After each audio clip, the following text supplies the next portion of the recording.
नमस्कार, अस्सलाम वालेकुम। मेरा नाम रिजवान खान है।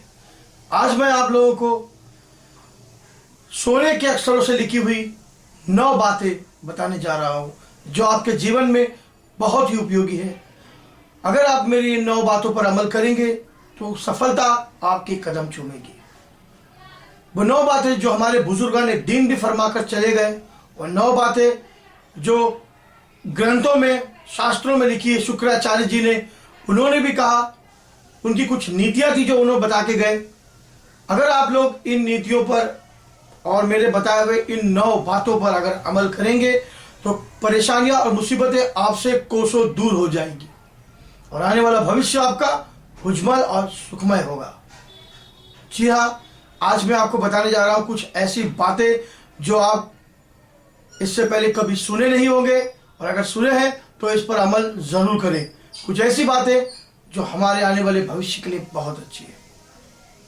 सबसे पहले मैं आपको बताऊं कि मैं जिन बातों को आपको बताने जा रहा हूं वो हमारे संस्कृत में भी लिखा है कि आयुर्वित्तम ग्रह छिद्रम मंत्र मैथुन भैषजम दाना मानपमानम चन्न वैतानी सुगोपयेतु। सबसे पहले हम आते हैं मान सम्मान पर। लोगों को मान सम्मान करने का, दिखावा करने का बहुत शौक है। कुछ ऐसे लोग हैं कि हाँ, मेरी पूजा करो, मेरी आरती करो, मुझे इज्जत दो, मैं आता हूं। इस चक्करों में आप बिल्कुल न पड़े। ये मान सम्मान के चक्करों में आप बिल्कुल ना पड़े।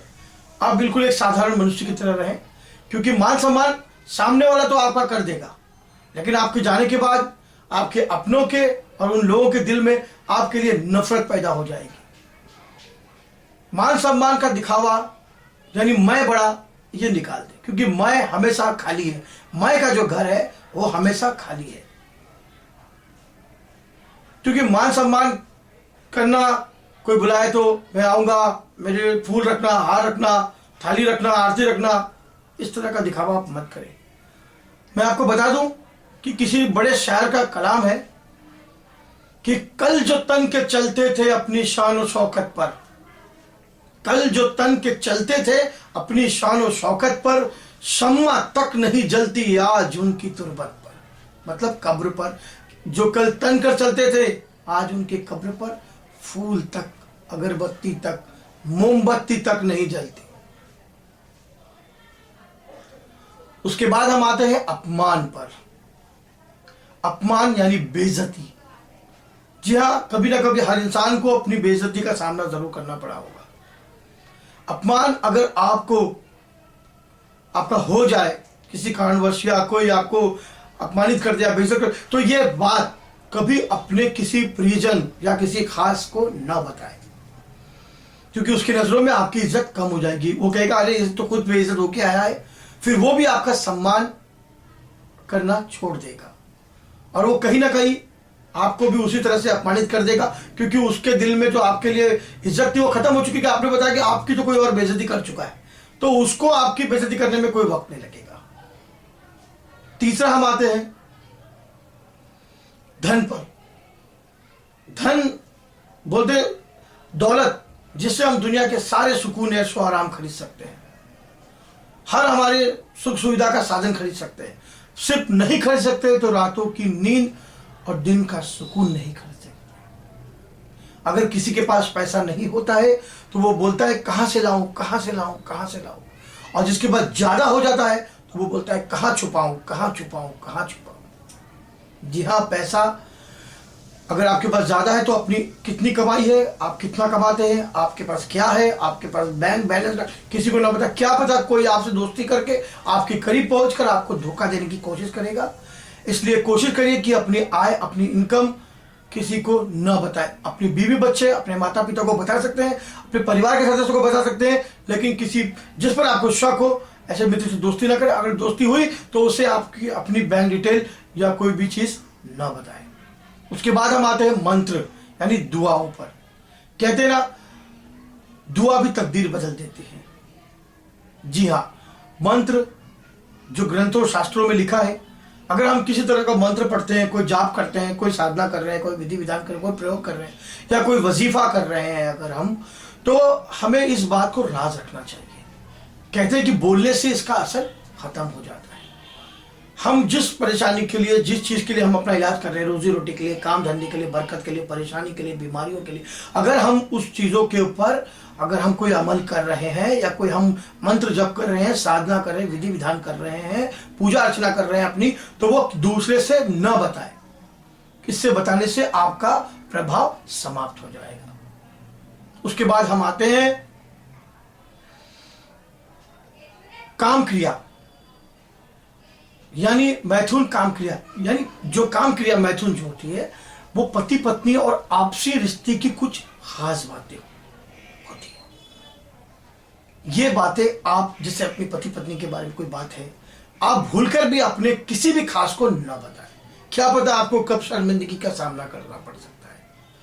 बोल नहीं सकते, आपका सुन लेगा, जब तक वो आपके साथ रहेगा अच्छा रहेगा, और जब अगर उसने अपनी औकात दिखाना शुरू करी तो क्या पता वो आपकी बुराइयां करना शुरू कर देगा। इसलिए कोशिश करिए कि आप हंसी का पात्र न बने, क्योंकि अगर आप हंसी का पात्र बनेंगे तो उसको एक मौका मिल जाएगा और वो आपकी बातों को फैला देगा। मेरी बात जरा ध्यान से सुनिए। उसके बाद हम आते हैं औषधि यानी दवाइयों पर। कहते हैं ना, डॉक्टर चिकित्सक बोलते हैं हकीम से कभी कुछ छुपाना नहीं चाहिए। जी हाँ, सही बात है। अगर हमारी कोई बीमारी है, हम किसी चीज़ की दवाइयाँ ले रहे हैं, हम परेशान हैं, हम कोई इलाज करवा रहे हैं, तो अपने किसी भी मित्र को या अपने खास दुश्मन को न बताएं, क्योंकि अगर हम ये बताते हैं तो क्या पता डॉक्टर से मिलकर या कुछ ऐसी बातें कि आपकी ये बीमारी है, वो बीमारी, दवा खाता है, एक लोगों में फैला दे, जिससे आपको शर्मिंदगी का सामना करना पड़ सकता है। तो कोशिश जरूर करिएगा कि आप अपनी बीमारी, अपनी औषधियों के बारे में लोगों को न बताएं। अपने घर में बता सकते हैं, अपने बीवी बच्चों से बता सकते हैं, मैंने जैसे पहले कहा, लेकिन किसी ऐसे को जो जिस पर आगोशा को वो आपको एक तमाशा बना के रख दे, ऐसे लोगों को बिल्कुल न बताएं। उसके बाद हम आते हैं आयु पर, यानी उम्र। कहते हैं इंसान को अपनी उम्र नहीं बतानी चाहिए। जी हाँ, सही बात है। वैसे औरतें भी अपनी उम्र छुपाती है।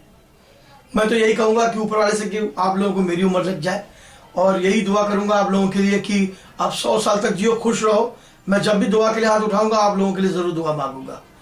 अपनी उम्र, अपनी आयु दुश्मन को कभी ना बताए, या किसी को जहां आपकी जरूरत पड़े, जहां आपको लगता है कि वहां आपको अपनी आयु बतानी चाहिए, आप अपनी आयु वहां बता सकते हैं। क्योंकि दुश्मन क्या पता आपकी आयु, आपकी जन्म तारीख, डेट ऑफ बर्थ से पता लगाकर शायद कोई षड्यंत्र करने की कोशिश करे। उसके बाद हम आते हैं नक्षत्र पर, यानी सितारे। कहते हैं ना, मेरे सितारे गर्दिश में चल रहे हैं, सितारे गर्दिश में चल रहे हैं, नक्षत्र शनि लगा हुआ है, राहु लगा हुआ है। आप इस तरह की अपनी कमजोरियां लोगों को जाहिर ना करें। लोग क्या पता आप अपने लिए कौन सा प्रयोग कर रहे हैं, वो प्रयोग असफल हो जाएगा।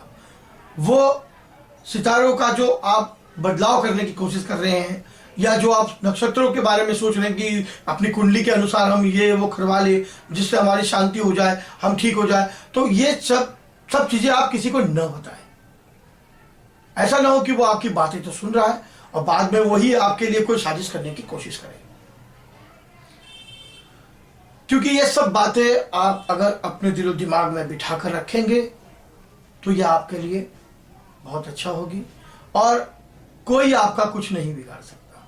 दुश्मन आपके बारे में कभी सोच नहीं सकता, क्योंकि कुछ बातें ही है जो आपकी अगर वो जान जाएगा तो जरूर कुछ ना कुछ करने की वो साजिश कर सकता है, या आपकी बुराई परेशानियां आपके पीछे लगा सकता है, या आपको शर्मिंदगी का सामना भी करना पड़ सकता है। लेकिन अगर आप इन बातों को, इन 100 सुनहरे अक्षरों से लिखी हुई 9 बातों को अगर आप अपने दिलो दिमाग में रखते हैं तो आपका कोई कुछ नहीं कर सकता, और आप हमेशा सफलता के मार्ग पर, भविष्य में आपकी किस्मत साथ देगी, आपकी किस्मत चमकेगी अगर मेरी इन बातों पर अगर आप ध्यान देंगे तो। उसके बाद में आता हूं माँ बाप पर। जी हाँ, अपने माँ बाप को कभी मत भूलो, क्योंकि माँ बाप, माता पिता, गुरु से बड़ा कोई नहीं है। क्योंकि माँ हमको जन्म देती है, पिताजी हमारे पालन पोषण करते हैं, बाप हमारे ख्याल रखता है, और गुरु हमें विद्या और शिक्षा देता है। इसलिए इन तीनों को हमेशा आप ऊपर वाले की तरह दर्जा दें, इन तीनों का ख्याल रखें। मैं उन लोगों से गुजारिश करूंगा जो अपने माँ बाप से प्यार नहीं करते, वो अपने माँ बाप से प्यार करें, उनको इज्जत दें, क्योंकि आपकी जन्नत और आपको स्वर्ग तक पहुंचाने की सीढ़ी सिर्फ और सिर्फ आपके माँ बाप है। क्योंकि ये धन दौलत, जमीन जायदाद, जेवर गहना, सोना चांदी, ये सब आपके साथ नहीं जाएगा। किसी शायर का कलाम है, मैं आपको बताना चाहता हूं कि याद रख सिकंदर के हौसले तो आली थे, याद रख सिकंदर के हौसले तो आली थे, जब गया था दुनिया से दोनों हाथ खाली थे। इसीलिए माता पिता से बड़ा कोई भगवान नहीं, उनसे बड़ा कोई धर्म नहीं। बस यही करिए कि आप उनकी इज्जत करिए, उनको सम्मान दीजिए, उनका ख्याल रखिए। ऊपर वाला भी कहीं ना कहीं बैठकर आपको देख रहा है और वो भी आपके लिए जरूर कुछ ना कुछ करेगा। इसके बाद हम आते हैं दान पर। कहते हैं दान ये हाथ से दिया, ये हाथ को खबर ना हो। लेकिन लोगों में आदत है, मैंने मंदिर में इतना दिया, मैंने मस्जिद में ये दिया, मैंने ये करवा दिया, मैंने वो। क्यों बता रहे हो? अपने आप को बड़ा दिखाने के लिए आप जो बताओगे, सामने वाला तो सुन लेगा, लेकिन उसकी नजरों में आपकी इज्जत कम हो जाएगी। वो देख रहा है परवरदिगार, वो देख रहा है ऊपर बैठा हुआ भगवान आपको, क्योंकि आपने उसके लिए किया। वो गैब से वो आपके लिए कुछ ना कुछ जरूर करेगा। और अगर आप ये सब बातें बताओगे तो आपका सब व्यर्थ जाएगा। इसलिए मुट्ठी बंद है, उसको बंद ही रखिए। जो आपने दिया वो देख रहा है, वो कहीं ना कहीं आपकी मदद जरूर करेगा, लेकिन बताने से इसका असर खत्म हो जाता है और इसका जो ऊपर वाले की चाहत है वो भी उनके दिल में कम हो जाती है कि मेरा बंदा बता तो रहा है मगर ढोल पीट कर सबको बता रहा है, क्या फायदे का। कोशिश जरूर करिए कि दान दीजिए। अंधों को, नंगड़ों को, बहरों को, कोई बीमार है उसका इलाज करवाइए, कोई मुसीबत में उसकी मदद करिए, किसी को कारोबार के लिए परेशानी है उसकी मदद करिए। जितना हो सके बूढ़े माँ बाप की, परेशान लोगों की, अनाथों की मदद करिए। ऊपर वाला कहीं ना कहीं आप लोगों को देख रहा है। जैसा कर्म करोगे वैसा फल मिलेगा।